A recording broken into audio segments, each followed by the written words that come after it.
Manalangin tayo, Panginoong Hesus, kami po ay nagpapasalamat sa pagkakataong ito, Lord, na narito kami uli online for our makeup class sa amin pong topic 5 for our Light Leaders Training. Dalangin namin, O Father God, na patuloy nga nasamahan, tulungan nyo kami, Panginoon, na mag-grow sa amin pong Christian journey, Panginoon. Patuloy na andun yung uhaw, yung gutom, yung pananabik sa inyo nga po mighty presence of Father God. And I pray, Panginoon, na hindi lang kami maging listeners, Panginoon, kundi maging workers kami, O Father God, yung bawat salita na nagagaling sa inyo, Father God, magkaroon ng buhay ng kapangyarihan sa bawat isa po sa amin. Sa inyo, Lord, ang papurit pagsamba sa pangalan ni Jesus. Amen. Ang ating pong topic 5 for our Light Leaders Training, the power of the Holy Spirit, lifestyle of praise and worship, with emphasis on the water baptism and the Holy Spirit baptism.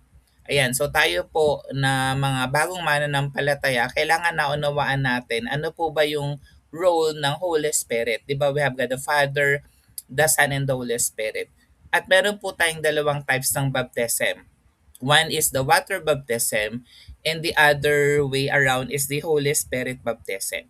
So, pakinggan po natin yung first part. Ito po yung ang kapangyarihan ng banal na espiritu, pamumuhay ng pagsamba at papuri.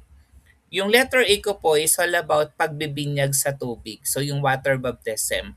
Ang pagbibinyag sa tubig ay isang simbolikong pagpapahayag ng ating pananampalataya at pagtalikod sa mga dati nating kasalanan. So gusto ko laging emphasis sa mga tinuturuan ko na pag sinabing water baptism, hindi po siya ticket for you to be saved.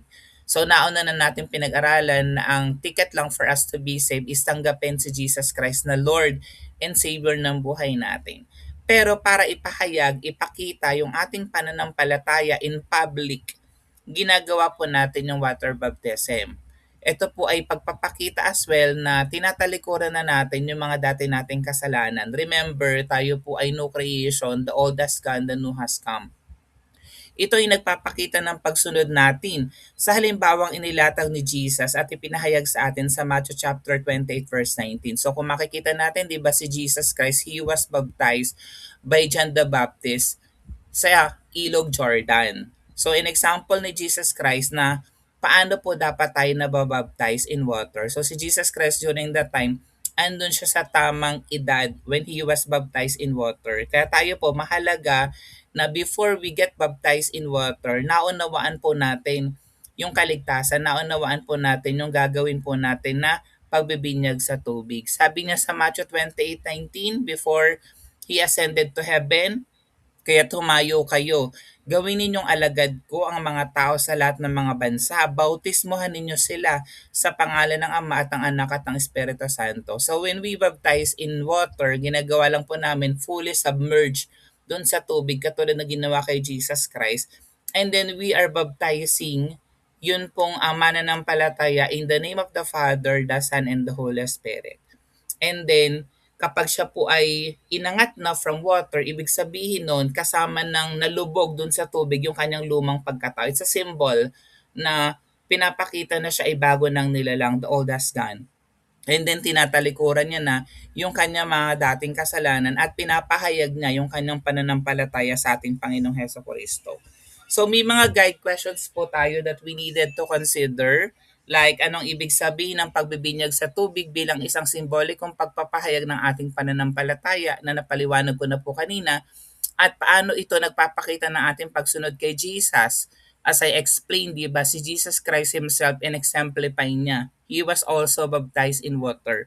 Kaya pinapakita dito na tayo as Christians, mahalaga rin na we get baptized in water. Although hindi siya ticket for us to be saved, for us to get to heaven, pero mahalaga rin naman as part of our Christian journey na mabaptize tayo in water kapag naunawaan na po natin talaga yung importance nito in our Christian faith.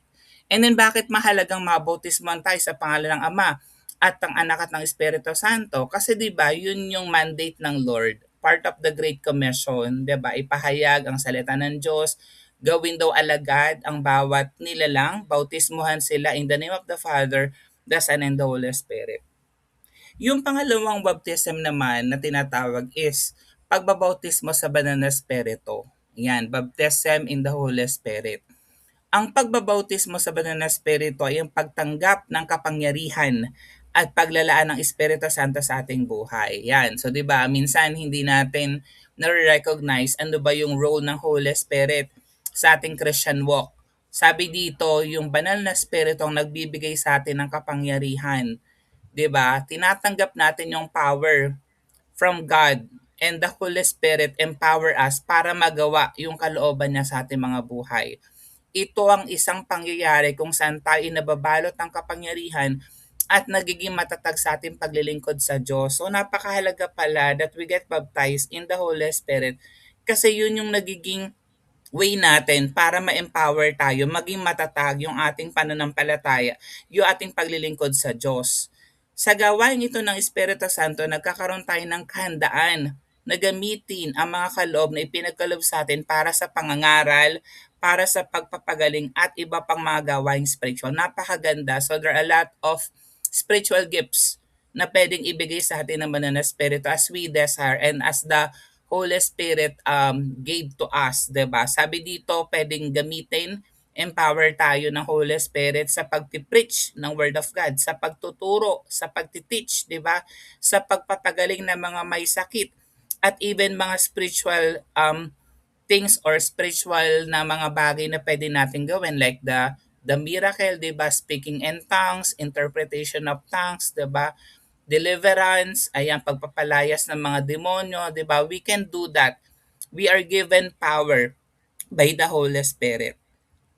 Yan. So anong kahulugan ng pagbabautismo sa banal na espiritu? Paano natin maipapakita ang mga bungo ebidensya ng pagbabautismo sa banal na espiritu sa ating buhay? So may mga physical manifestations like yung binanggit ko kanina na mga giftings. Kita mo yung kahusayan niya sa pagpapahayag ng salita ng Diyos, yung kanyang passion talaga sa pag-aakay ng kaluluwa. That's also a gift of the Holy Spirit, gift of evangelism. Yung gift of prophecy, yung kinakausap siya ng Lord sa vision, sa panaginip, 'di ba? Merong gift of faith na kapag talagang nag-pray siya, so nangyayari yung kanyang panalangin. So those are physical manifestations. Pero lagi kong sinasabi, yung spiritual gifts of the Holy Spirit, hindi po yun yung trigger na sabihin na yung isang Kristyano ay spiritually matured. Ang masasabi natin na ang Kristyano ay talagang spiritually matured kapag na-imbibe niya yung fruit of the Holy Spirit, yung Christ-likeness. Kamukha niya ang Panginoong Jesus. Andun yung love, peace, joy, meekness, gentleness, goodness, self-control, gentleness, yung mga fruit of the Holy Spirit na yung character ni Jesus Christ nakikita sa kanya, yun ang tunay na matured spiritually. Kaya 'di ba sabi ng Lord doon sa mga tao nakalagay sa Bible na papasukin niyo po kami Lord, 'di ba kami po yung nagpalayas sa mga demonyo, nagpagaling ng mga may sakit, 'di ba nagsalita ng iba't ibang wika, pero ang sabi ng Lord, hindi ko kayo nakikilala. So kailangan talaga andun yung deep relationship natin sa Panginoon. Nakikita sa atin talaga yung pagiging Kristiyano. So paano tayo magiging instrumento naman ng Espiritu upang makapaglingkod at magpatotoo sa ibang tao? Again, binibigyan ka ng spiritual gifts ng Holy Spirit, hindi for yourself. Hindi para sabihin, ang dami kong spiritual gifts, mahal na mahal ako ng Lord, or very powerful ka. Kundi may mga giftings ka ng Holy Spirit for it to be used by God for His glorification. 'Di ba? Para makapag-serve ka sa Panginoon, makapag-serve ka to others, makapag-minister po tayo.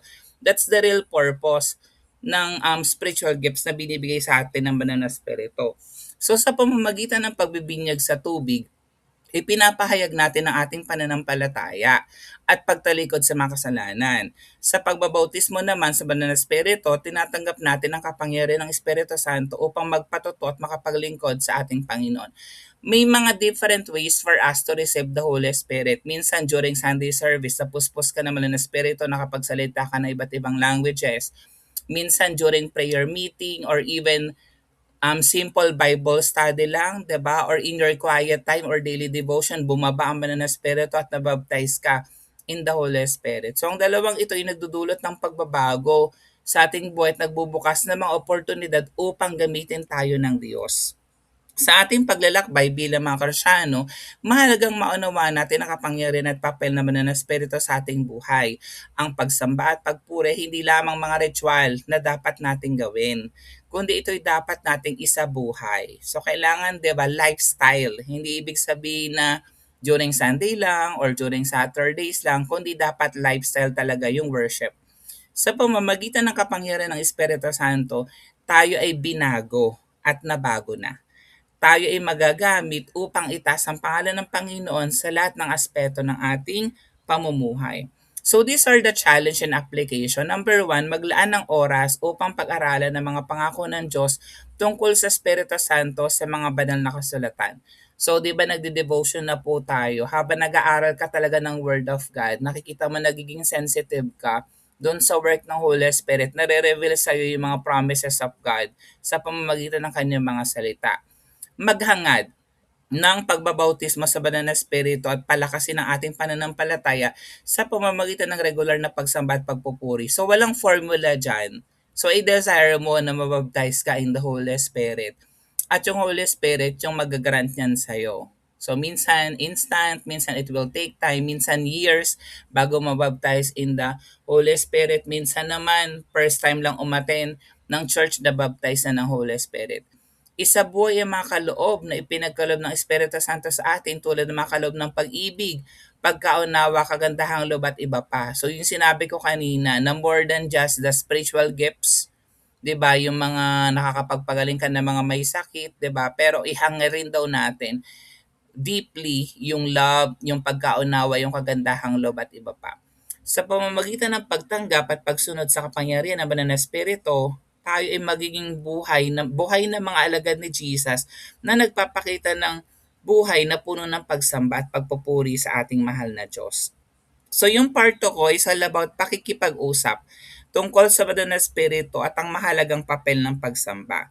Number one, ang kahalagahan ng banal na espiritu. Number one, siya po yung gabay. Sabi ng John 16:13, sinabi ni Jesus na ang Espiritu Santo ay tutulong sa atin sa pagtuklas ng katotohanan at magbibigay ng patnubay sa ating mga buhay. Naalala ko pa yung isa kong estudyante before na umaattend ng Bible study. I think decade ago na yun. Nagulat ako na kinausap siya ng banal na espiritu sa panaginip, and then from there on, nag-attend na siya ng church. Ngayon, nasa ibang bansa na siya actually. At naniniwala ako nagsiserve pa rin siya sa Panginoon. Sabi dito sa John 16:13, ngunit pagdating ng Espiritu ng katotohanan, papatnubayan niya kayo sa buong katotohanan, sapagkat ang sasabihin niya hindi mula sa kanyang sarili, kundi ang kanyang narinig. At ipapahayag niya sa inyo ang mga nangyayari sa hinaharap. O diba, ganun po ka-powerful yung Holy Spirit. Siya yung nagiging guide natin. Nagbibigay sa atin ng gabay. Number 2 dito na character, bakit mahalaga si Holy Spirit, is siya ang tagapagtibay or tagapagpatibay. Ang Espiritu Santo ay nabibigay sa atin ng lakas upang harapin ang mga pagsubok at hamon sa ating mga spiritual na buhay. Diba dun sa Ephesians 3:16, sinasabi na siya ang magpapatibay sa ating kalooban. E dinadalangin kung sa pamamagitan ng kanyang espiritu ay palakasin niya ang inyong buhay spiritual ayon sa kanyang kayaman at kadakilaan. So kapag pala may mga times na tinatamad ka na, ano ba, ayoko na mag-light leaders training, ayoko na mag-church, ang dami-dami kong mga ginagawa sa school, di ba? So idalangin daw natin sa banal na espiritu na palakasin yung ating buhay spiritual. Amen. Siya yung ating tagapagpatibay. At siya rin ang nagbubukas ng kalooban. Ang Espiritu Santo ay nagbibigay sa atin ng kalooban at inspirasyon upang maglingkod sa Diyos ng may buong puso at pagmamahal. Hindi pala yung nanggagaling lang sa atin. 'Di ba? Yung Holy Spirit din ang nagbubukas ng ating kalooban, pinapalambot yung puso natin kaya tayo po ay patuloy na nakakapaglingkod sa ating Panginoon. So mahalagang papel ng pagsamba. Bakit mahalaga that we worship God? Pagsamba bilang tugon sa Diyos. Ang pagsamba ay isang paraan ng ating pakikipag-ugnayan at pagtalima sa Diyos. Ito ay nagpapahayag ng ating pagsunod, pagsamba at pag-ibig sa ating lumikha. Sa John chapter 4 verses 23 to 24, sinabi ni Jesus na ang tunay na mananamba ay yaong sumasamba saan sa espiritu at katotohanan, 'di ba? We worship in spirit and in truth. Sabi dito, basahin natin, I know na devotion na po natin ito. So balit tumarating na ang panahon at ngayon na nga na ang mga tunay na sumasamba sa Ama ay sasamba sa Kanya sa Espiritu at sa katotohanan, sapagkat ganyan ang uri ng pagsambang ninanais ng Ama. Ang Diyos ay Espiritu at ang mga sumasamba sa Kanya ay dapat siyang sambahin sa Espiritu at sa katotohanan. 'Di ba? So the God, our God is in spirit form, kaya we worship Him in spirit. And we worship in truth. And the truth is the word of God. And yan, pagsamba bilang pagpapahayag ng pagmamahal. Sa pamamagitan ng pagsamba, ibinibigay natin ang ating buong puso, buong kaluluwa at buong isipan sa Diyos. Ito ay pagpapahayag ng ating pagmamahal at pasasalamat sa Kanya. Sa Romans chapter 12 verse 1, inaanyayahan tayo maghandog ng ating mga katawan bilang isang banal at buhay na handog na siya nating tunay na pagsamba. So hindi lang po ito na we worship God, kanta tayo ng kanta, 'di ba? Sa ulo natin yung lyrics, alam natin yung mga favorite songs that we would like to sing to God. Pero sabi dito, pag-aalay pala ito ng ating sarili. Sabi ng Romans 12:1. Kaya mga kapatid, alang-alang sa masaganang habag ng Diyos sa atin, ako'y nakikiusap sa inyo na ialay ninyo ang inyong sarili bilang isang handog na buhay, isang handog na banal, isang handog na kalugod-lugod sa Diyos. Ito daw yung karapat-dapat na pagsamba natin sa Diyos. Amen. So, kapag ginagawa natin to, doon natin pinapakita talaga na mahal natin ang Panginoon. Pagsamba bilang komunikasyon. Ang pagsamba ay isang paraan ng pakikipag-usap at pakikipag-ugnayan sa Diyos. Parang katulad ng prayer, di ba? Pinag-aralan na natin yung prayer at saka intercession. Sa pamamagitan nito, nagpapahayag tayo ng ating mga kahilingan, mga pasasalamat, pagpupuri at pagsunod sa Kanya. Di ba kung babasahin mo yung mga lyrics ng mga kinakanta natin sa praise and sa worship, makikita mo doon yung kahilingan, yung mga pagpapasalamat, pagpupuri, at yung intention natin to obey God. So these are some of the guide questions that we could consider. Paano natin nararanasan ang presensya at gawain ng Espiritu Santo sa ating mga buhay? Ano yung mga example ng mga pagkakataon na naranasan natin ang pagpapay ng Espiritu Santo sa ating pagsamba? So kapag na-experience mo yan, isulat mo siya, lagay mo sa journal mo. At bakit mahalaga magkaroon ng aktibong buhay na pagsamba bilang mga Kristyano? Napakahalaga niyan. Kasi 'di ba, kapag nasa life after death na po tayo, wala naman tayong gagawin sa heaven kundi mag-praise, mag-worship sa Panginoon. So ang ginagawa natin dito here on earth, these are just training ground for us kung picture of what we're gonna do kapag tayo pa'y nasa heaven na. So ang banal na espiritu ay may mahalagang papel sa ating mga buhay bilang mga Kristyano. Siyang gabay, siyang tagapagpatibay at nagbubukas ng ating kalooban. Ang pagsamba naman ay isang mahalagang paraan ng ating pakikipag-ugnayan sa Diyos. Ito isang tugon sa Diyos, pagpapahay ng pagmamahal at isang anyo ng komunikasyon sa ating lumikha. Sa pamamagitan ng kapangyarihan naman ng Espiritu, tayo nagkakaroon ng kakayahan at handaan na sumamba at magpuri sa Diyos ng buong puso at kalooban. Ang buhay na puno ng pagsamba at pagpupuri ay nagbibigay sa atin ng tuwa. Di ba totoo, ng kapayapaan at ng pag-asa sa ating mga buhay? Di ba minsan, kahit na down na tayo, pero when we worship God, nabubuhayan tayo ng loob, sumasaya tayo, nagkakaroon tayo ng kapayapaan ng pag-asa. So ipagpatuloy natin ang pagsamba at pagpupuri bilang bahagi ng ating pang-araw-araw na pamumuhay. At hikayatin natin ang isa't isa na palakasin ang ating maugnayan sa Diyos sa pamamagitan ng banal na Espiritu. So these are the challenge and application. Alamin at sariwain ang mga karanasan ng banal na Espiritu sa iyong buhay. Isulat at ibahagi mo ito sa iba para maging testimony siya to other people as well. Magsagawa ng mas madalas na pagsamba sa pamamagitan ng panalangin, pagbasa ng banal na kasulatan at pakikinig sa spiritual na musika. Isabuhay ang mga kaloob at inspirasyon ng Espiritu Santo sa ating pang-araw-araw na pamumuhay, sa ating mga relasyon at sa ating mga gawain ng pagsisilbi sa iba. Sa pamamagitan ng aktibong buhay na pagsamba, malalasap natin ang kapangyarihan at presensya ng Espiritu Santo sa ating mga buhay bilang mga tunay na alagad ni Jesus Christ. So yung last part is the workshop at kayo po yung magsasagot nito. Doon sa workshop kasi natin, nag-prepare ako doon nito, yung mga spiritual gifts. Yan. So basically, sasagutan mo siya, susulat mo sa journal mo, i-assess mo kung ano ba yung kaloob ng Espiritu Santo na meron ka na right now. So basahin ko paano kukunin ang test na ito. Sagutin ang bawat pangungusap sa ibaba ayon sa kung sino ka, hindi kung sino ang dapat kang maging. Gaano katotoo ang mga pangungusap na ito tungkol sa iyo? Ano ang iyong mga karanasan?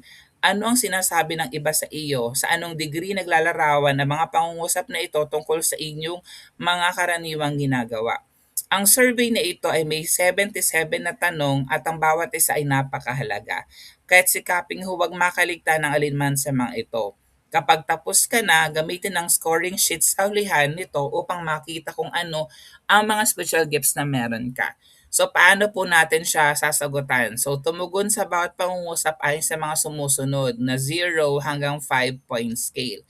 Kapag sinabi mong 0, hindi kailanman hindi totoo. Yung 1, hindi karaniwan, bihirang totoo. Pag 2, paminsan-minsan, totoo kung minsan.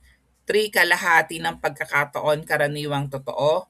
4, pangkaraniwan, maraming beses na totoo. At 5, sa lahat ng oras, laging totoo. Ayan. Ito yung 77 na questions. Yan. So, sasagutan mo lang siya, sulat mo sa papel mo or sa journal mo, numberan mo from 1 hanggang 77.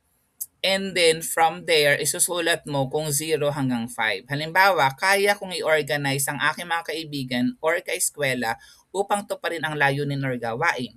So sagutan mo kung 0, hindi kailanman hindi totoo. 5, sa lahat ng oras laging totoo. Kung medyo neutral ka, in between, pwede mong piliin yung 1, 2, 3 at saka 4. Number 2, nasasabi ko kung ang isang pangungusap ay galing sa Biblia o hindi. O, 'di ba? So sabihin mo rin ang piliin mo from 0 hanggang 5. So meron po siyang 77 na questions. Yung last na tanong kung mababasa po natin, ayan yung number 77. Sabi dito, madalas na ibinibigay naman ng Espiritu ang tamang salita na dapat sabihin kapag ako'y may itinuturo. 'Yon. So, paano naman po yung paraan ng pagbibigay ng score? So, isulat ang inyong score mula 0 to 5 para sa bawat tanong sa kahon na may bilang ng tanong. Pagsamasamahin ng score sa bawat column at isulat ang iyong kabuang score sa itaas ng kaugnay na gift code.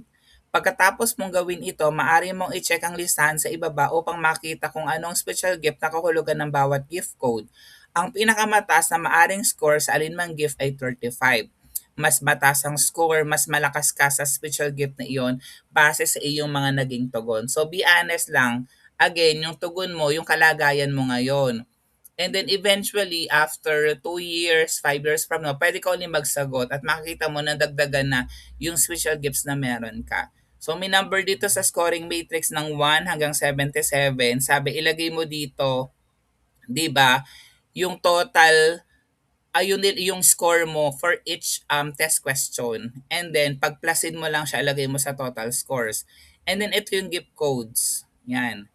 And then, titingnan mo raw dito, ano yung mga matataas doon sa score mo. Then, yung matataas sa score mo, yun yung special gift na meron ka. Pag AD, administrasyon o pamamahala. DI, pag-intindi or pasensya. EV, ibanghelasyon or ibanghelyo. EX, himukin o paghikayat. FA, pananampalataya o pagtitiwala. GI, pagbibigay o handog. LE, pamumuno o leader. ME, awa o maawain. PA, pastor or pastol. SE, paglilingkod o serbisyo. At TE, pagtuturo o guro. Ayan, so again, sagutan po natin tong test ng kaloob ng Espiritu for the youth. Lagay natin sa devotional journal po natin. And then sa next meeting natin, pwede mong i-discuss sa akin, explain mo sa akin ano yung mga special gifts na meron ka based on sa test score po natin. Thank you so much.